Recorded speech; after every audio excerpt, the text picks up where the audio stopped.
All right.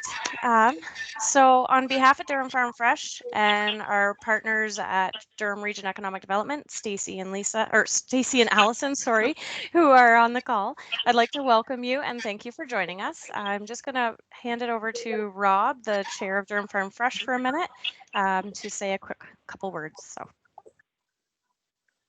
Thanks, Tracy, and welcome everybody. Looks like we've got a good number of participants tonight. We talked about this a little while ago as one of a few topics that we could do a webinar on, and I think we all agreed that this time more than ever is warranting our businesses to move online, or at least parts of our business online. And I've been really impressed by some of the farms that I've seen that have right out of the gate offered online stores, curbside pickup, ticketing, whatever they needed to do to make their staff and their customers feel more safe. And also just to kind of use this as an impetus to jump online. Maybe they've been thinking about doing it for a while, and this just seemed like the right opportunity. So I'd like to thank Paul and Kelsey and Lisa for agreeing to share their experiences tonight. I think these guys have all got a very unique perspective on how they've pivoted to offering more of their business online and any of the key learnings that they've had kind of along the way. I don't know who is all on the call that hasn't moved online yet. You know, from our side at Nature's Bounty, we're in the process of doing that, but we haven't made that jump just yet because we're not quite ready to open. But I'm curious if other people are just on the call to see what other people have done, or if they're just waiting to make the leap themselves, but are looking to get a bit more information from maybe some other businesses like them. So I think this is going to be a really great discussion, and I will probably revisit it when the recording comes out a few times. So thanks, everybody, and let's get started. Before we go any further, I should have mentioned this earlier, but I'm going to turn it over to Allison just for a couple housekeeping items before we move any further. Perfect. Thanks, Tracy. So if you kind of hover your mouse over your screen or tap your screen, you'll see a taskbar come up. So there is a mic button, so you're able to mute. So we would ask if you're not speaking, if you could hit the mute button just so we have better sound quality throughout the webinar. And if you are experiencing trouble with your internet, sometimes we find that turning your camera on or off can sometimes help with that. So just so you know, if you happen to be having any trouble, there is that option, and hopefully you won't drop off. And then there's the opportunity to ask questions throughout this webinar as well. So you can do so by unmuting and just asking, or you can use the discussion box and we'll be monitoring it throughout the webinar. So if you have any questions, feel free to reach out and also ask our presenters because they're the experts here. So thank you, and we'll move along to our first presenter. All right. So as you know, tonight's topic is e-commerce and bringing the farm business online. Regardless of whether you're in the early stages of investigating e-commerce and deciding if it's right for your farm, or if you're already utilizing it in some form and looking for tips, tricks, and ideas, we have lined up some great speakers who were quick to adapt their business to the ever-evolving situation, and they are here tonight to share their experiences, trials, and tribulations with us. And I'm positive that you will all find some tidbits to take away from tonight's discussion. To start off, I'd like to introduce you to Kelsey Cooper of Cooper CSA Farm and Maize. They recently incorporated online shopping into their business model, enabling pre-order of various products for curbside pickup at the farm, and you can also opt for delivery to a couple of farmers markets for closer pickup for the consumer. They also have event booking for farm event visits on their site as well. I will turn it over to Kelsey. Awesome, thank you. Can you just give me like a thumbs up if you can hear me, I guess, or confirmation? Because my Wi-Fi, yeah, okay, good. I think I know how to share my screen because I did make a little slideshow for some visuals. Maybe here, right? No, I don't know how to do it. Maybe not. Do you guys know how to share a screen? Yeah, so Kelsey, if you hover over the middle there's a square with an arrow on it. If you click that, you should be able to either share your desktop or share your PowerPoint if that's what you have. Okay. Oh, wait, say that one more time. I see more actions. So if you hover over the little box there, it has a box with an arrow. It's right beside your mute and unmute button to the right of it. Oh, yeah. Yes. Yeah. Yes, I can see that. Awesome. Okay. I don't know if it's going to let me. Otherwise, that's fine. I'll give it to Tracy. Maybe she can send it to you guys. I'm sorry about that. I don't know why it's not doing it, but yeah, okay. Yeah, I don't know. It's just doing this black screen. So technical difficulties. So it's just going to be speaking about it then. And then I'll go from there. So basically, we jumped into using an online shopping experience because of solely COVID-19. So that's kind of where we started with even thinking about it, because before it wasn't even in the realm of our thought to do any kind of online shopping experience or as a way of sales, because we just had our retail store and our and like our share program and farmers markets. So let's go to my little tips. So the other reason like why we needed, so because of COVID-19, we decided to open this online platform. So one, like we needed a way for our business to operate during the crazy time.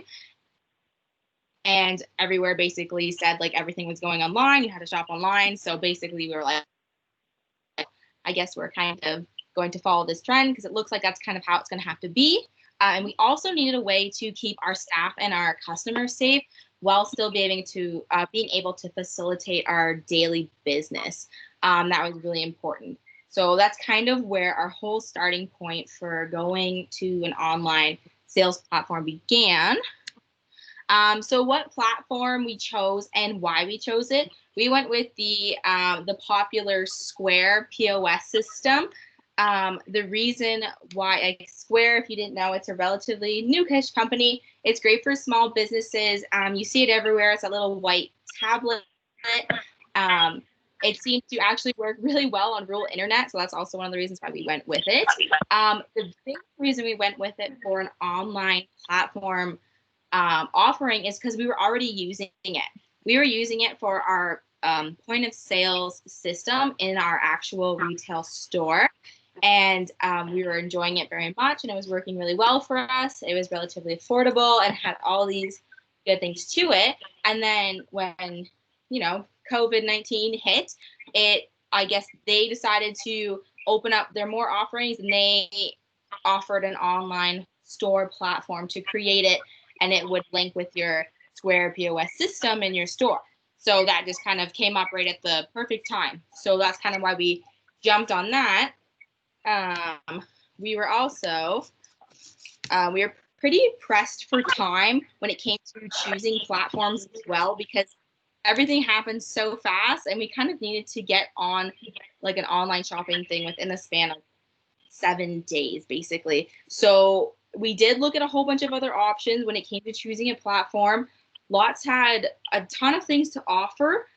It depended on, there was a lot of investment. If you're willing to do it, you would have, got the best and whatever. But we needed something kind of ASAP, really quickly. So since we were already operating on the Square POS system, we just kind of followed into there. We looked up, how they operated their online store kind of platform, and we went with that one. So next point. So I had some photos if any of you need to just kind of see what the dashboard looked like. Tracy has the PowerPoint if anyone wants to look at it, or I can send it to you myself. So some of the likes and dislikes we have for using the Square online platform for sales. One, it's linked to, so our online store sales are linked to our retail sales because it's the same system. So it makes for inventory tracking to be a lot easier. And that was really important to us because that's a big headache in our business is inventory. It has multiple payment options for online, so people can use credit and debit, and we don't really have to worry about that part, or PayPal as well.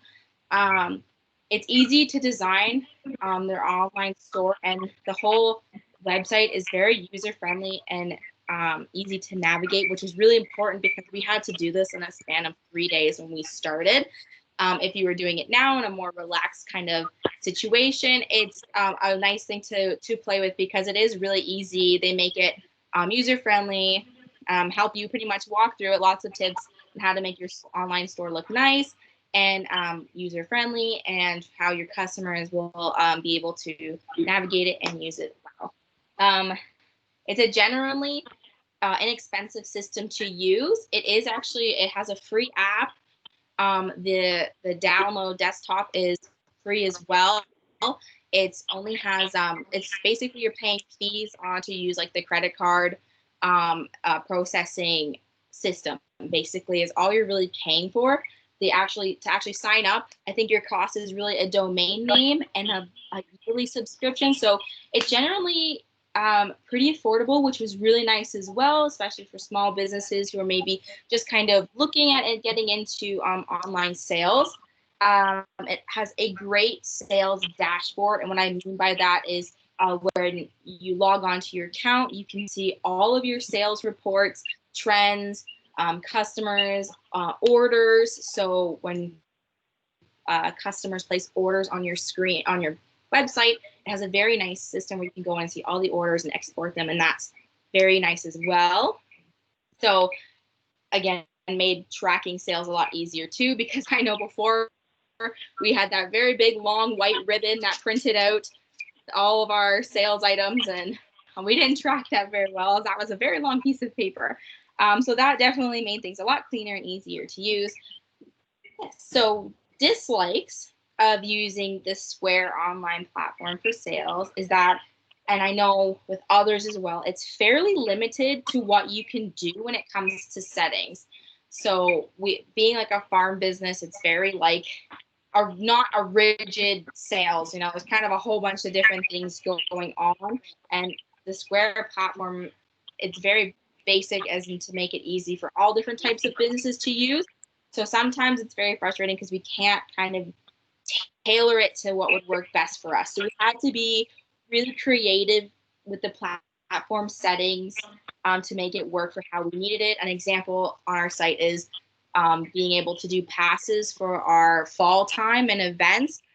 We had to kind of make up our own way that worked within their system to make it work for us as well. So that's kind of a downside, but it does work if you're willing to put a little bit of extra effort into it. And they are, being a new company, they are doing a lot of updates. Like I always get them when I log in. They're constantly updating their software and their system. So that's also really nice to know that they're kind of taking people's input, like the customers, and adapting their systems to it. So that's really nice. And the other thing is, it's just like every other thing out there. If you want the best of its platform, you have to upgrade to the more expensive plan, yada yada. I am not personally we don't think it's worth it. We're not investing in the upgrades yet because it's working really well for what we're doing right now. So speaking of what's going well for using an online sales platform for us is that sales is going really well. It actually is really opened up a venue for us. We kind of realized that one of the big things, like being farms and being located in rural areas, is that our customers love coming out to the farm and seeing what's like the views and the shopping, but a lot of the times you won't have what they were looking for, and they've driven all this way to come out and see you, and that can be very disappointing. So now having an online system where customers can see ahead of time the products that we have has really increased shoppers exponentially, actually. And we've kind of created an option where we can have people order and we can have them sent to our local farmers market, so they don't just only have to come to us to pick up. They can actually pick them up at local markets. So that has really worked out, having the pre-ordering system.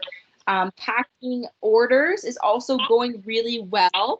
It didn't go so well at the start because, again, we were trying to figure out everything right off the bat, and it took us a couple weeks to kind of find a rhythm that worked. So we kind of found that packing orders, you had up to a certain day of the week to order. we packed orders say on the Friday, and all of everyone's orders either got picked up or sent to markets on Saturdays, and that seemed to work the best for us. I know we've actually been watching other farms that of the in the Almafra committee or community and Durham Farm Fresh community, and seeing how they did their orders and kind of working with that to make it work. But it's definitely a trial and error system. Another bonus that's going well is staffing. It is its own entity, having an online platform for us anyways. It didn't take, it's only 2 of us that kind of jumped on to do it. One person really updates everything, looks at orders and does the orders and packing. So it really wasn't a huge investment when it came to, say, having to hire a staff member. It's very doable to do it with minimal staff, and I know that can be a stressful thing to worry about, but I found that went really well when you're incorporating an online platform into your business. So incorporating online orders, like I said, it was really hectic. Mostly having to get all of it, like, again, we had to do it all really, really fast. So we didn't have a whole lot of time to kind of really learn about it and then do it. We're kind of going by the seat of our pants. So one of the big issues that we had is an inventory system. If you worry about inventories, I know like with us, we have situations where we have multiple inventories on our farm, as we have a CSA program and we have a retail program. So we have to have 2 separate ones. So we ran into the problem of having items sold on the online store, and then they would come shopping into our store. They would buy the item on the shelf and then buy it and walk out, even though it had already been sold online. So those were one of those like tidbits where you're kind of learning as you go. So that's kind of some of the things to learn on and see what works best for you. We got it figured out, but definitely was a fun time figuring it out. And then the other thing that was incorporating an online business, I use that lovely word inventory. A lot of these online systems have the ability to sync with your online store and your POS, what you're using for your retail. That's one thing to look at when you're incorporating your business, trying to keep everything all in like one spot, which is really nice. And the other thing for incorporating it into our business is marketing. An online store became its own presence, as I said before. So it definitely added some more marketing to-dos because it became so popular. We did find we were adding a lot more social media, like advertising. This is on our online store, and like it was going really well, and having to keep up with it. So that would be another thing to consider incorporating your business as it takes on its own thing. And for our next steps when it comes to our online platforms, we are really enjoying the Square for now. We're going to keep using it, seeing how it goes, how the updating, see what the system comes out with, because it's working really well, and we're learning how to use it and tailor it to our needs. And we are definitely going to keep an online platform for sales indefinitely, as it's become a very viable option for our retail sales, and our customers are really enjoying it. So that is definitely sticking with us. Otherwise, it's kind of it, and I'm so sorry I couldn't figure out how to share my screen. I'll have to figure that out for next time. Otherwise, that is it, and thank you for listening to my take on online platform sales in your business. Awesome. Thanks, Kelsey. That was great. And yes, I do have the slideshows, so we will get that sent out to everybody as well. But you did a great job explaining it, so we were very thorough. That was awesome. Does anybody have any burning questions for Kelsey right now, or we can move on to the next speaker, and we can always do questions at the end too. So if anybody's got anything, or we'll move ahead. All right. Okay. Next up, we have Paul Brooks from Brooks Farm, which is actually just down the road from Cooper's. Brooks Farm created a separate website for their online shopping experience. It's actually made by afarmer.ca, and they offer same-day order, curbside pickup, and local delivery options, in addition to now being open for the public.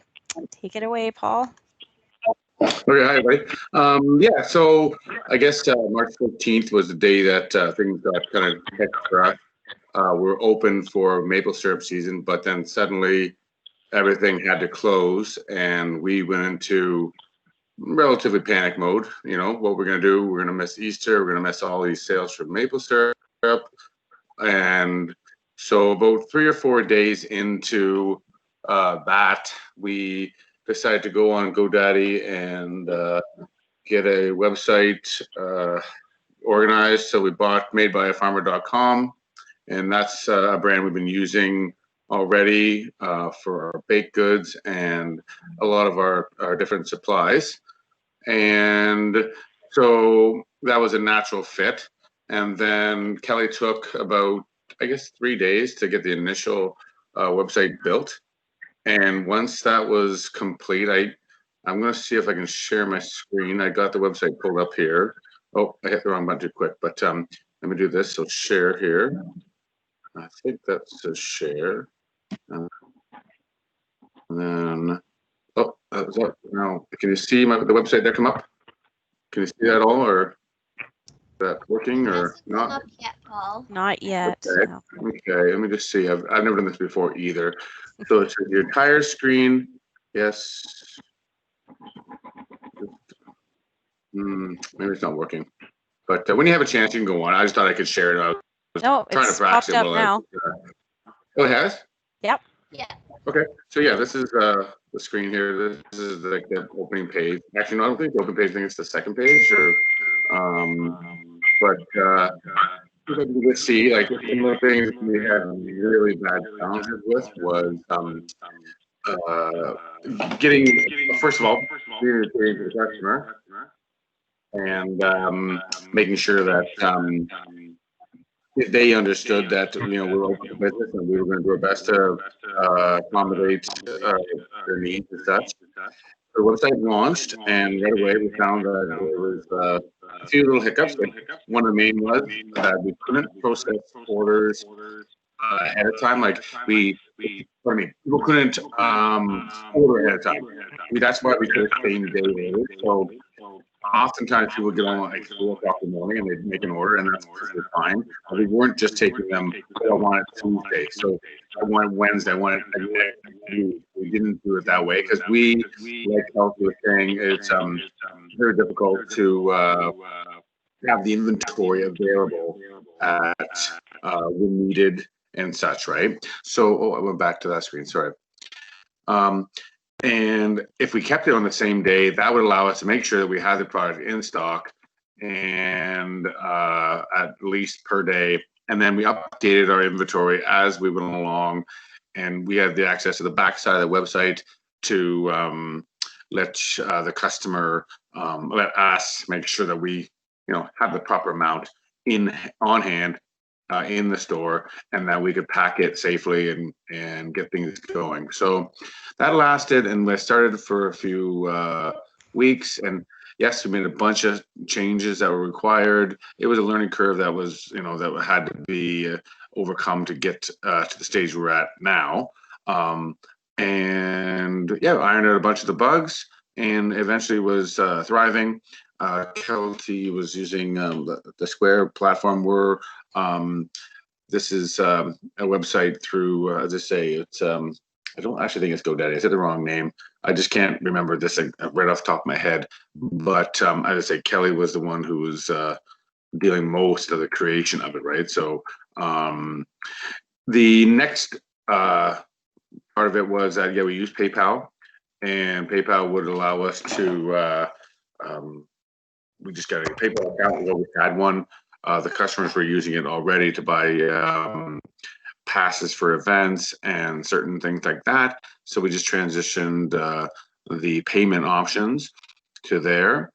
And then we started selling, and it went really, really well. Like, we have, generally speaking, now what I've done is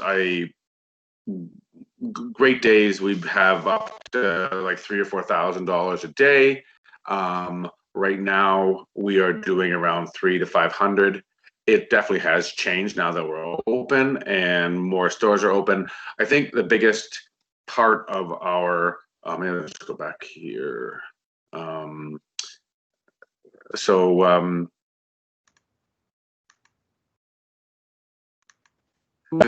I think once people started to stop panicking and started to actually say, hey, okay, this is going to like go back to normal slowly. So let's get back into business. That's when we started slowing down on sales as well.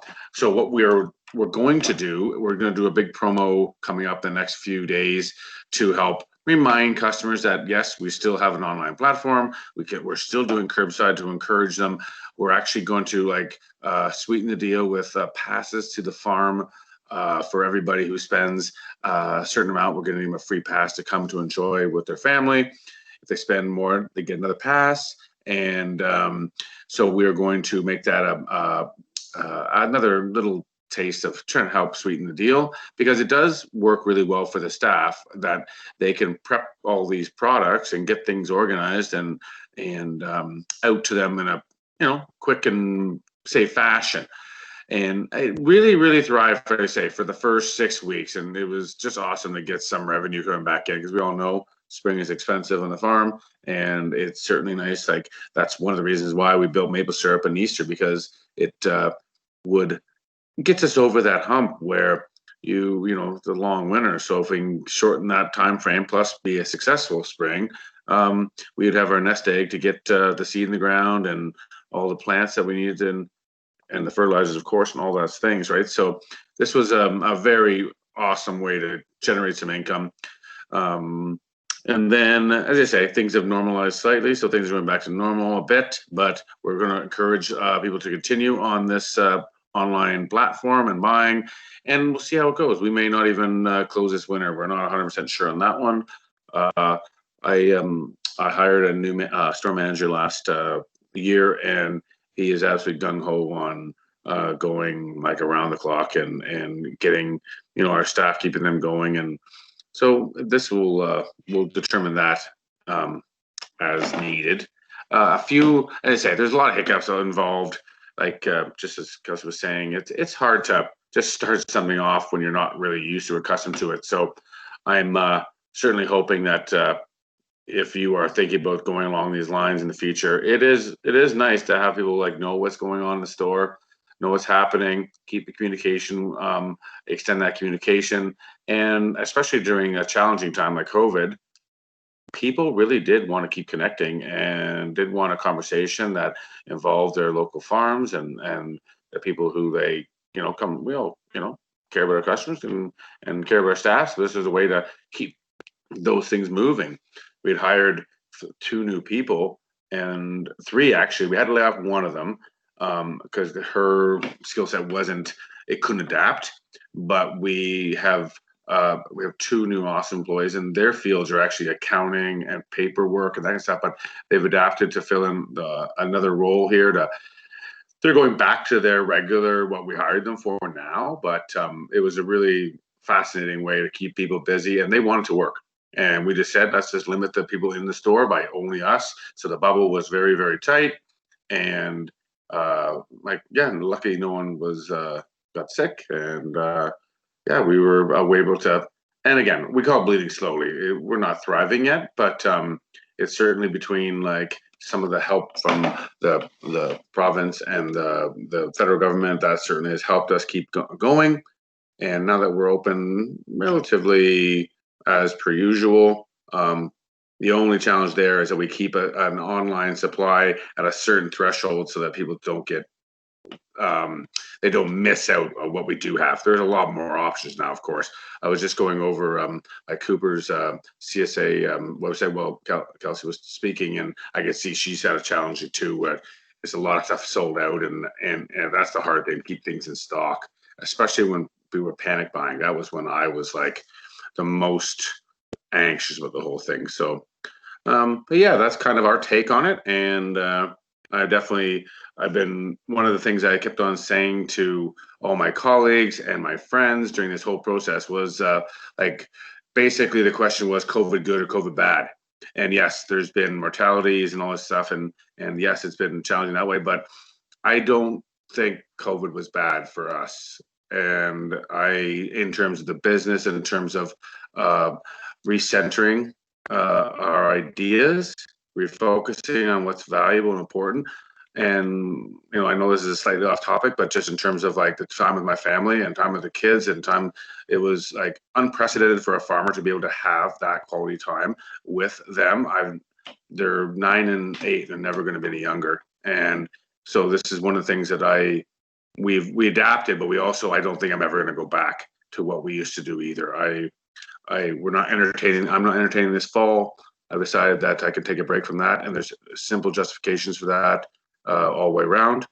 And yeah, and I was happy to hear from you folks, and yeah, that's what I have to say on that matter.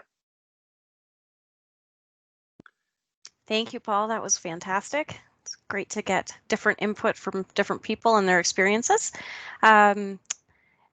Just a little housekeeping note, anybody on a phone, if you need to mute, you just press *6. I think everybody's muted at the moment anyways, but just in case, make note of that.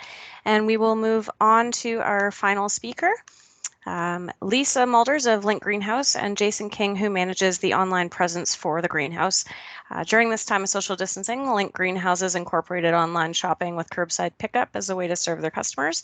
Jason will speak to the online side of incorporating e-commerce, and Lisa will speak to how it has physically changed their business model within the greenhouse store. And it's all yours.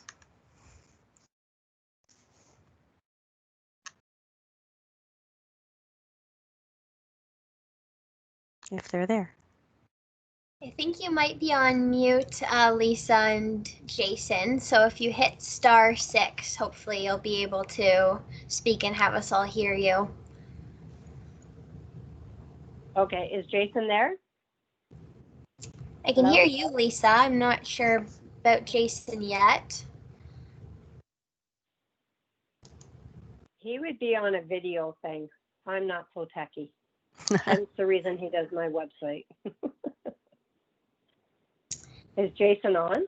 I don't at all? see I don't him. think so. I don't think so either.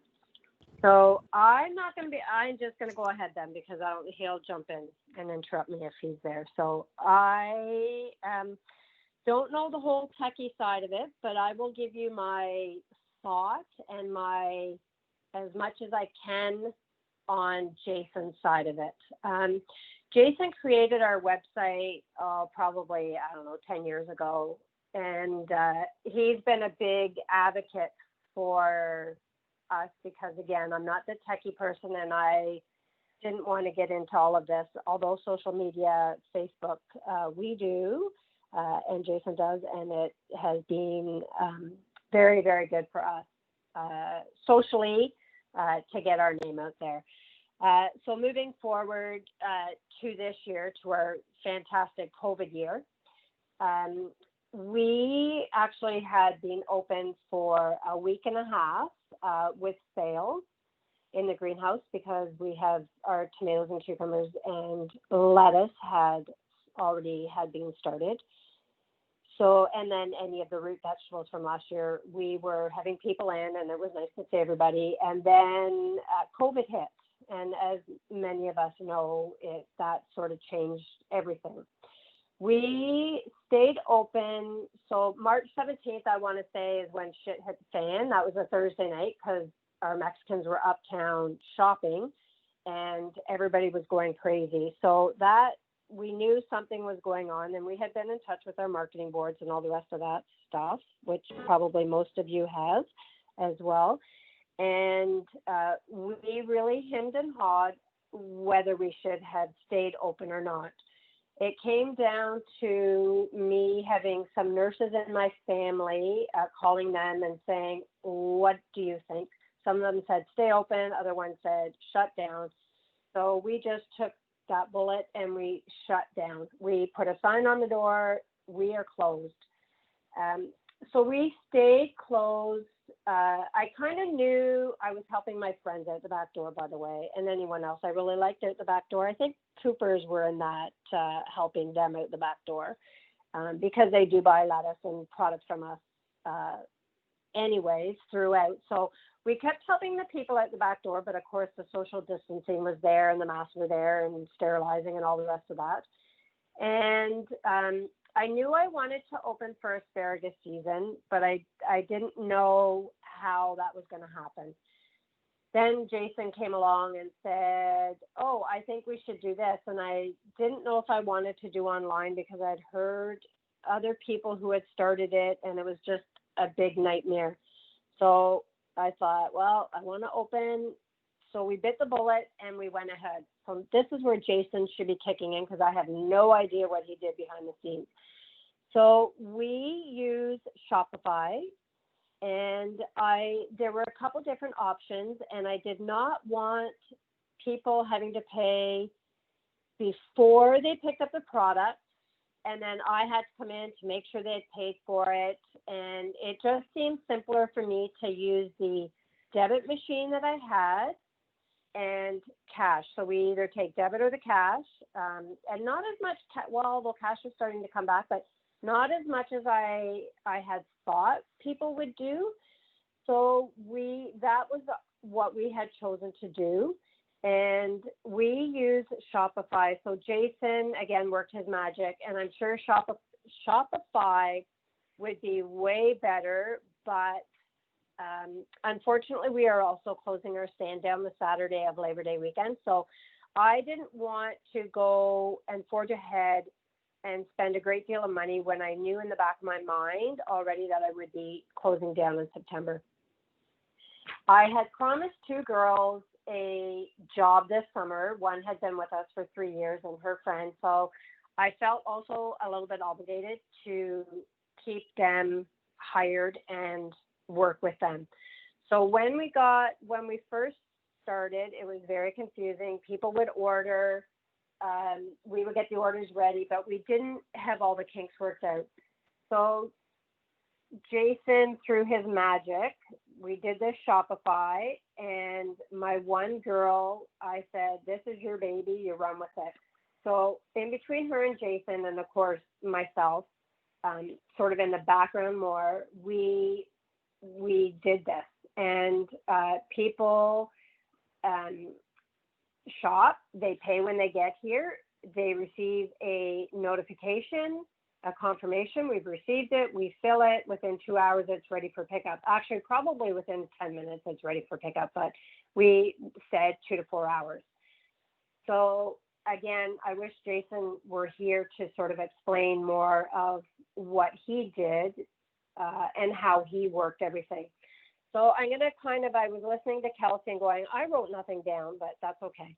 So I listened to Kelsey and kind of wrote some notes as she was talking. So again, because I knew we were shutting down, I didn't want to put a lot more money into it. So let me backtrack.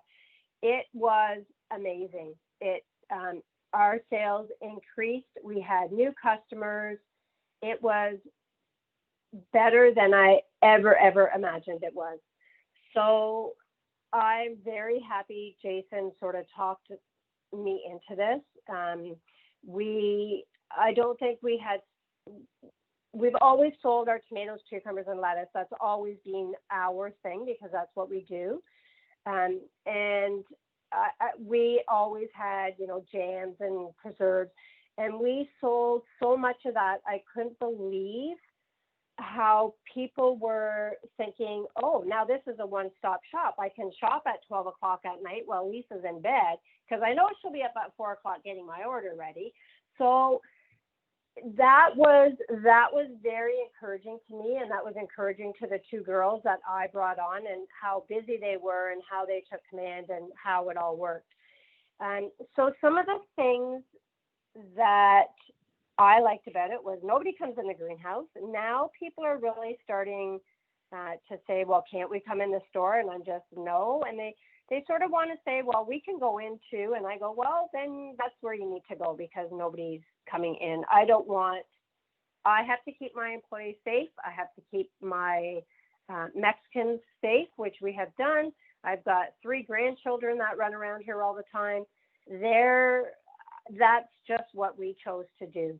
So some of the things, again, that I did like about it was our sales did increase. I think Paul had said he couldn't believe, how well that had gone for him. And now things may have slowed down. So now he's going to boost it back up again. Whereas Paul, I'm taking that other step and I'm actually closing down, which is fine. We go through this every year, 27 years. I know what to expect. Some of the things and I'm sure Shopify could do a lot more for us. It could track our inventory. I know it can track inventory, and I know it can tell us if we're out of something, whereas we had to turn it on and offline. So if we saw we were going to be out of the product the next day, we already shut it off the day prior, so nobody could purchase that item, which was beneficial to us. So I think Jason is back on because he just texted me a message, but of course I'm not looking at my phone. A couple of the things that I did not like, and again, maybe it's because we didn't spend that money, was if people put in the incorrect address, they would call us constantly and say, why haven't I received a confirmation form? And we would say, well, on our end, because we could see it through the iPad and iPhone, that they had been given their pickup notification and they had been given their confirmation number and all the rest of that. So that way it was a little confusing sometimes for the customers, but we seemed to work those kinks out.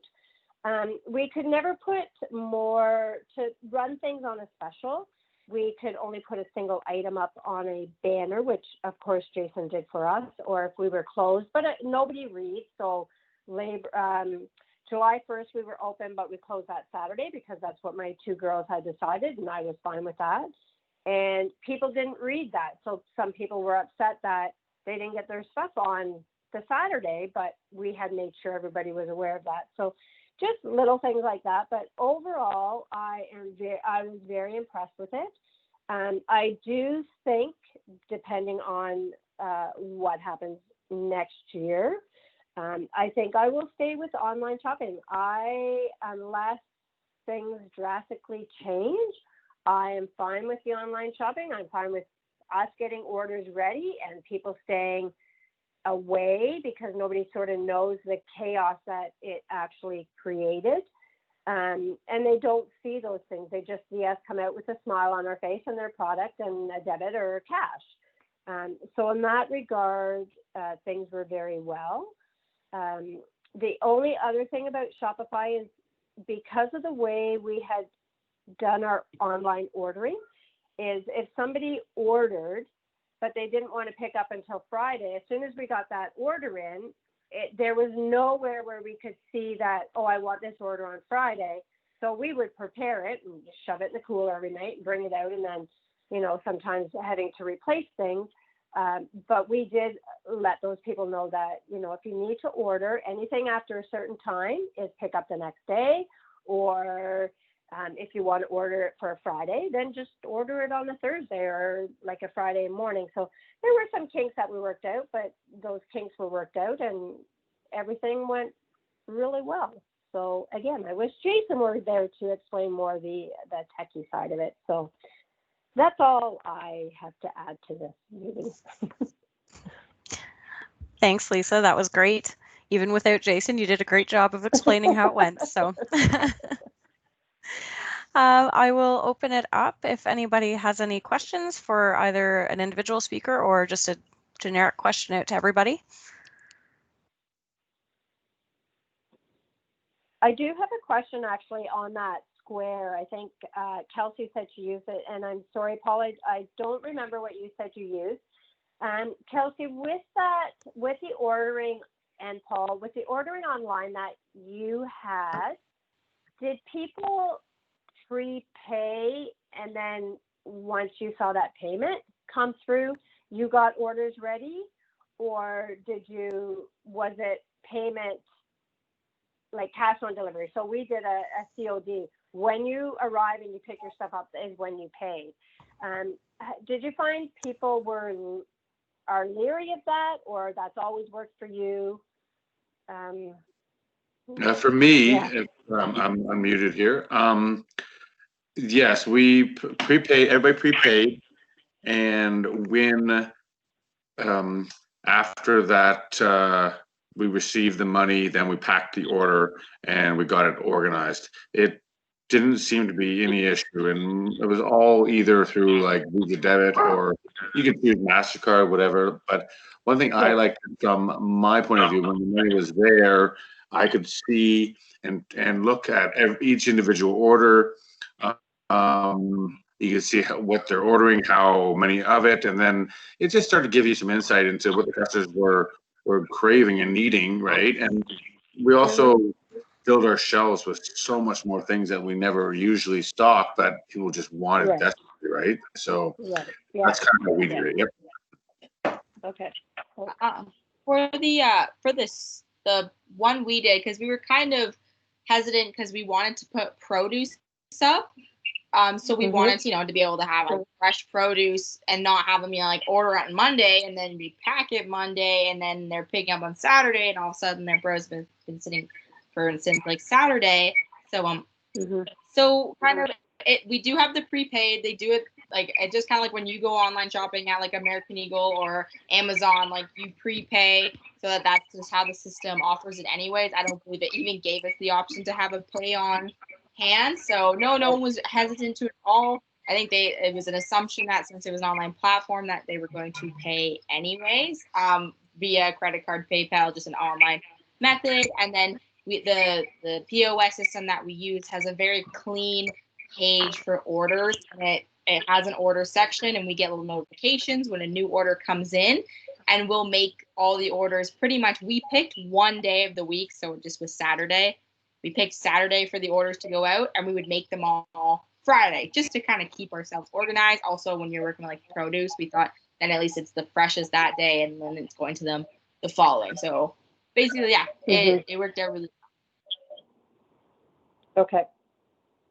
I don't know if anybody would be interested, but Jason's sort of thinking that this meeting was yesterday. Does anybody want to hear how he did our website, or do you just want me to be, oh my God, I missed it? To me, it doesn't matter. If people got the information they need, then I'm good with it. And like I said, he was amazing for me, but he's always been sort of there for me, I guess, on the techie side.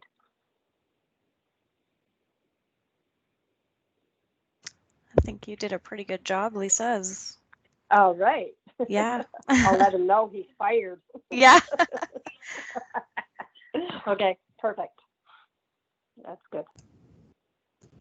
And I just have a quick question here, and it's kind of for all of our presenters. Has bringing your business online allowed you to incorporate like other little added features you hadn't necessarily thought about, maybe to connect with your customers since you haven't been able to see them face to face? But I'm wondering about newsletters or other types of functions that maybe could be incorporated, or if you have as a result of bringing your business online.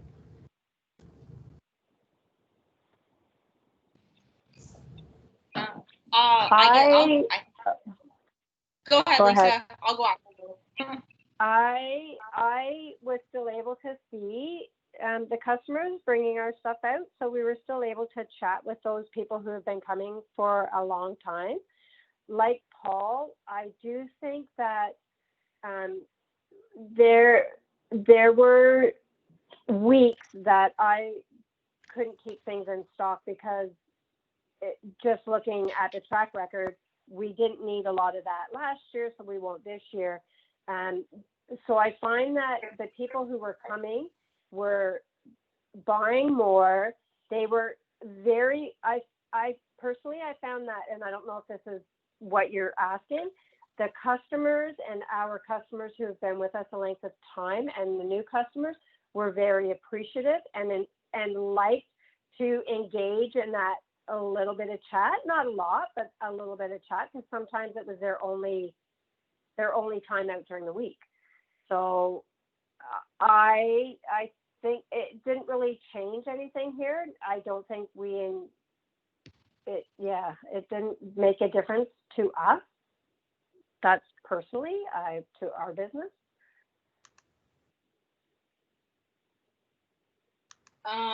For us, I know. So we specifically use a platform. So Square offers an online that you can create an online store on their platform and then sell through it. There are a lot of features on it. I know they have. You can do like emailing lists, newsletters, right through that dashboard that's already part of it. So you can create a community through that. Say you want to do an email blast of like join our email and see all the sales on our online store. Like I know a lot of them give you that capability to create and contact more with your community. Like this whole platform kind of era really started because of COVID-19. So I know we kind of all had our community anyways, and people still really just wanted to come and be like that are, you know, consistent shoppers that we've had over the years. They still found a way to come. And I know we actually found a lot more because we are right beside a town. We're actually really close to a town called Mount Albert. And we had a lot of people come and shop with us and say, wow, we didn't even know you were here. And we lived here for 20 years. So we're like, oh, well, I'm glad you found us now. So it kind of, it's but I do know if you are looking to reach a farther audience, the platforms will actually give you that opportunity to do that. I think you can have like social media advertising. The platforms will even have set up that way to kind of reach broader. So there's options. I know you have to pay a lot more for that, but it's always worth the investment. To follow up with a question, I'm with Kelsey there as well. Like we found that there was lots of new customers who only thought of us as a fun farm, and you know we've been growing food for as a family, whatever, for hundreds of years basically, and it's like, oh, you raise meat, you grow this, you have that. This is amazing. So, and our goal when we built our new market and our new space, whatever, opened 3 years ago now, but we were always hoping to be a well-rounded farm market that served a wide variety. Like, yes, we know we're not going to compete against our local food land for, you know, every dollar in Mount Albert or wherever beyond, but we certainly felt that we could get a share of that. And during that period of getting that new website going, made by a farmer and all those things, we certainly did reach a large group of people who had never been to the farm and realized that we were more than what we what they expected us to be. And that's also allowed, because also the timing was just perfect in my mind, because my store manager, my farm manager now, had come from Loblaws, and he has 30 years experience in that field. He just started filling in all the gaps that I and my personal own limitations had and my own expectations had kept us down back a bit. And suddenly, yeah, why shouldn't we have white and whole wheat flour on the shelves at all times? Why shouldn't we have sugar and yeast? And why shouldn't we have some canned goods that, people like staples? Like, who knew that chickpeas become so popular? But this is just simple things. Yes, they weren't grown in Canada. We had always been keep it 100 kilometers. That was always our mandate. But COVID has changed that, and we just decided to go with it. And yeah, again, we're not trying to compete against Loblaws, but we certainly are trying to get a little piece of what they do. And it has made our market that much more successful. Especially when we're hurting from not having any of the entertainment, which is important to us as well. Like, we think of our business as a three-pronged enterprise: market, food services, and pick your own, right? And then that last little bit is entertainment. So I guess it's technically four, I guess. But we combine those to make the business work. Well, if you can't do two out of the four, or you can't do three out of the four, well, maybe we can still keep up with this. And that's what we did. And I felt that it was quite surprising to see that new uptake. And yes, we did link in with all our social media feeds. We did create a new newsletter that we'd always had a newsletter, but we never really were taking charge of it and really promoting it. And we did do our very best to get that, and that really kept things moving. So yes, I would agree with new customers was a nice surprise from the experience. Yes, I would agree with you, Paul.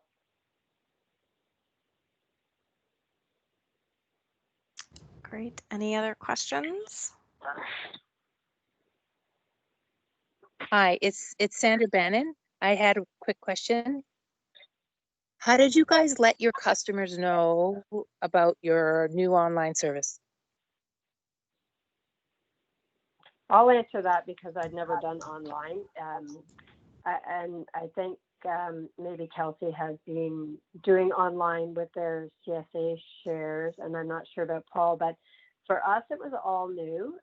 We were big. I would be posting every day on Facebook. And when we closed down, even during that COVID stage of shutting down, I don't even know how long it was. I would still be posting pictures of tomatoes and cucumbers and telling people where they could buy our produce. And then when we went with the online, people were starting to ask about curbside and online. And then once that happened, Jason, again, through his magic, we put out a big blast. And that's sort of how it all came about. So ours was a big social media thing. And that's how we let our customers know. And then, of course, it's word of mouth in some cases. And that's sort of how we did it because we'd never been online. So to us, it was very new and people were hesitant. But I said we were all learning together. So that's how we did it. We did it through social media mostly, and my answer machine, my phone, through that way. To tack on to Lisa's, she's totally like, I would agree wholeheartedly. We're in the social media era where that's kind of basically the least like the inexpensive way to get your message out there. So we did a ton of posts when it first started up because we really it was brand new. We want everyone to get to it.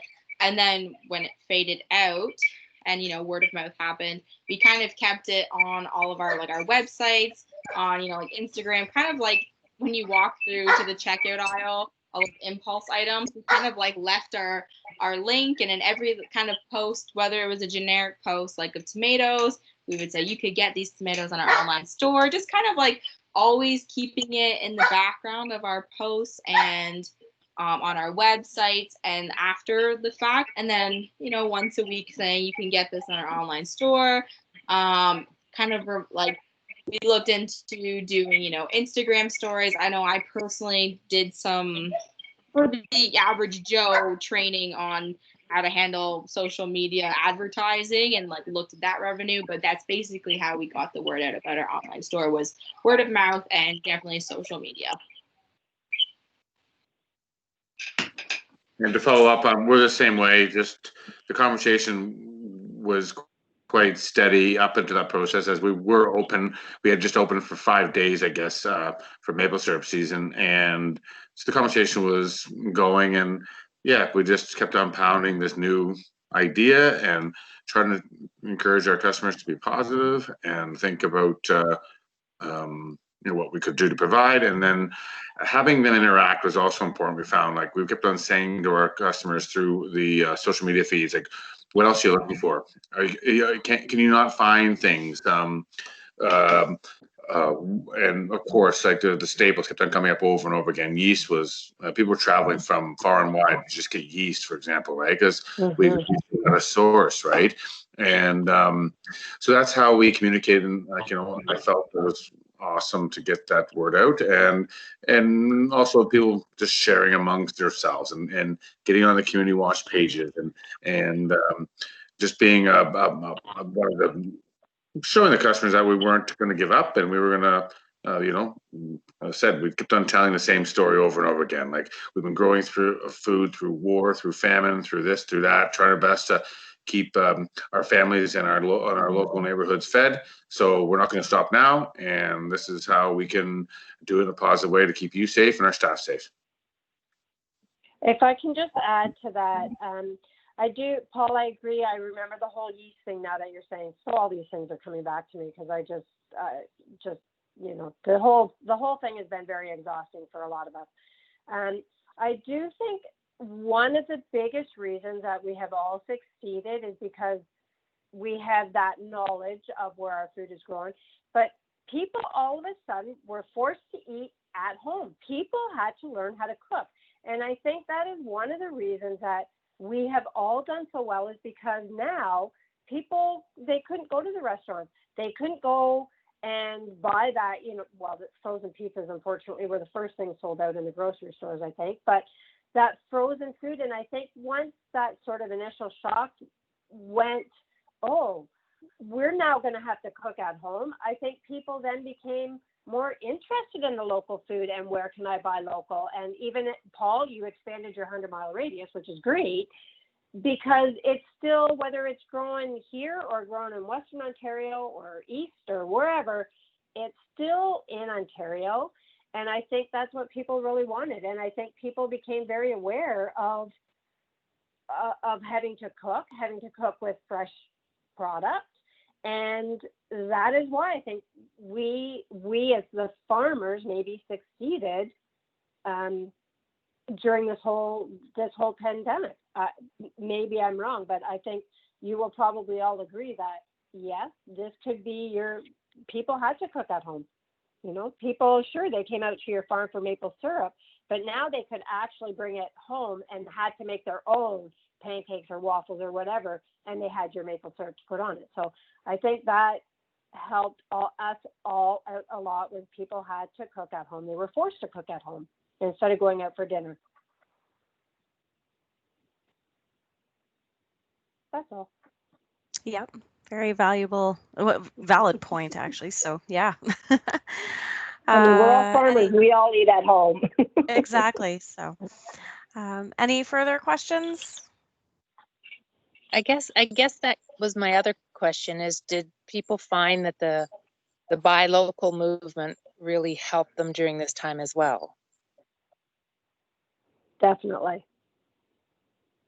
I would just like to say that it certainly, just as the discussion was, like raw ingredients, good real food, and, you know, low sugar, all the things that our farm kids grew up with good baking, and all these things suddenly became so trendy, and everybody wanted to be a COVID chef, and they wanted to be a COVID baker, and like, as I said, they couldn't keep flour on the shelf anywhere. And this is what I was actually thrilled with it, because I love cooking. One of the things that maybe you guys don't know about me, but that's what I do in my spare time. It's relaxing. It's awesome.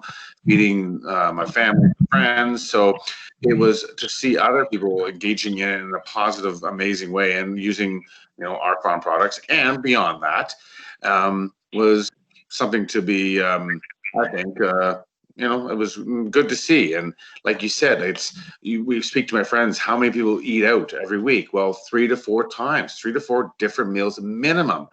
And that's not including their own personal lunches. And, when they jump on the car and they run out to Tim Hortons for a bagel and a coffee, like these are just like literally sit down meals with family 3 to 4 times, or takeout. And like, it's amazing that, we tried to fill in that gap, and as not just us, but in general, all the different food chain in Ontario to fill in that gap, because all those things were gone, right? So people talk about putting on COVID weight, but I think other people also, like, if they don't know how to cook, they may have thinned out too a bit, but I haven't done the stats on that one yet.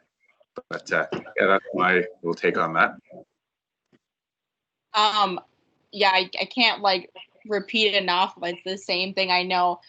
I bet we've all been thinking the elephant in the room, that COVID-19 happened, and it was still is a terrible thing. But the local movement from what's happened. Kind of the song we've been singing for years, support local, eat local, trust where your food comes from, all of a sudden is now really in the spotlight. And for our business is, and our kind of like, how what we do is kind of really taking a step forward.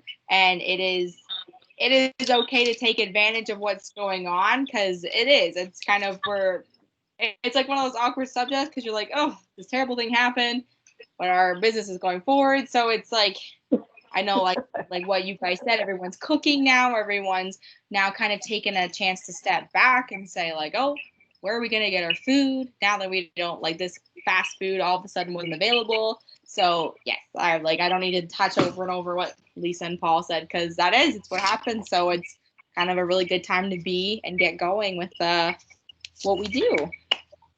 Yeah. If I could also add to that, actually, from a Durham Farm Fresh standpoint, we had a huge increase in inquiries via phone and email ever since COVID has started. Our website has seen a dramatic increase in visits, like a 210% increase over this time.